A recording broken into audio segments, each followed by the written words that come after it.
seen people pull knives. People try to run you over. Just get punched. Yeah. While according to Spot Crime, in the last 6 months, 30 robberies have occurred in Cupertino, a large number go unreported.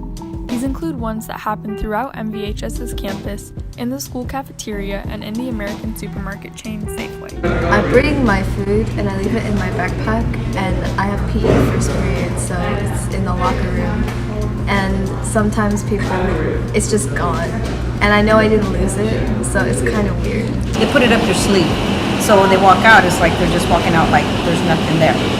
Other instance, some kids will come in with sweatshirts that have pockets, so they're looking at, the cookies or whatever's there, so they, just kind of grab a cookie. They steal alcohol, GM, which is general merchandise such as liquor, makeup, medicines, baby formula, stuff like that.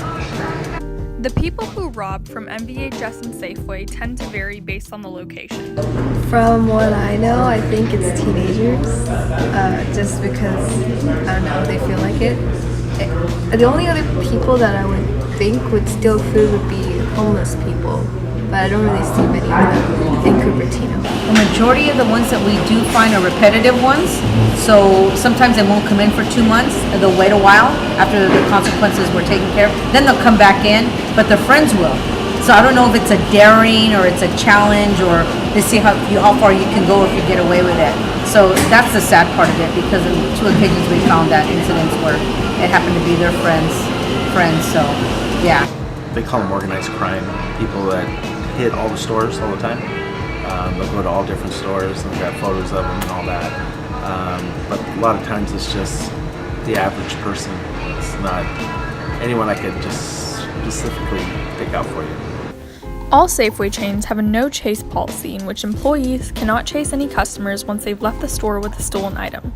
According to Pyatt, due to the numerous robberies in the stores, Safeway occasionally hires loss prevention officers. It's not, there are some people that know what the policy is, but it really is more for safety for the employee, because we're supposed to kill them with kindness while they're in the store. But once they leave the store, there's nothing we can do. And sometimes they get loss prevention in the stores, especially the high theft stores. They'll have a company they hire that they call them loss prevention officers, and they'll sit there and act like they're shoppers and keep an eye on people that look suspicious. Well, you're a freshman and now you're a sophomore, so hey, guess what? Let's see if you could do this now, because you've been a whole year here already. You already know what food they have, and you know where they put it. So and those are the stories we hear from them. Like, why did you do this? Why did you feel like you could get away with it? Well, they don't give names, of course, I have a daughter who's a teenager, she won't give names. But it's like, I was kind of dared to do it, and I said, so you were dared, but you got caught. So now your friends are going to enjoy their free lunchtime and, not dealing with consequences. Because of the constant thefts from the school cafeteria and Safeway, both Herrera and Pyatt have taken extra measures to prevent major robberies from occurring. Just keep an eye on the places that get stolen the most. Like some of the high expensive wines, I don't keep on the shelf anymore. I just have a sign telling them to go to customer service. Because I had one guy that comes in once a week and takes them all. So we just took them all off, put a sign up there, and they have to go to customer service to ask for them. So I guess they found it easy and they just come in and do it. I think some of the consequences they have is they pick up garbage during their lunch. Like they'll eat for 15 minutes and then the other portion of their lunchtime they have to go pick up, trash out from the campus and help the custodians do stuff. The amount of students that come through here is anywhere between 200 to 450, 475. So you figure the kids that are still trying to take from us are still getting caught. So that kind of leads us to we're really, have an eye opener as far as who and when and what to look out for. From what I know, I think it's teenagers, just because, I don't know, they feel like it.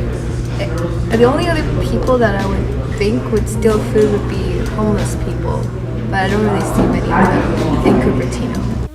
At MVHS, due to the change in the cafeteria structure after construction several years ago, Herrera has seen a great increase in how many students rob food, especially because of its accessibility.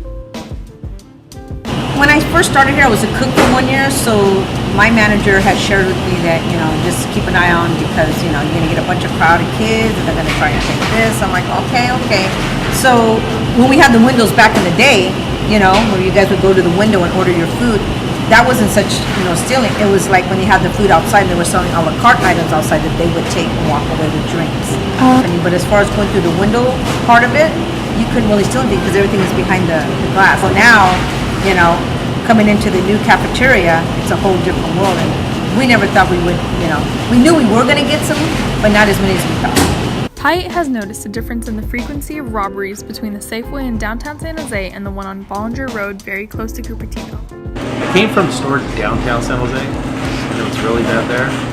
So it's not as bad here, but it's just wrong. It just makes prices higher for everybody.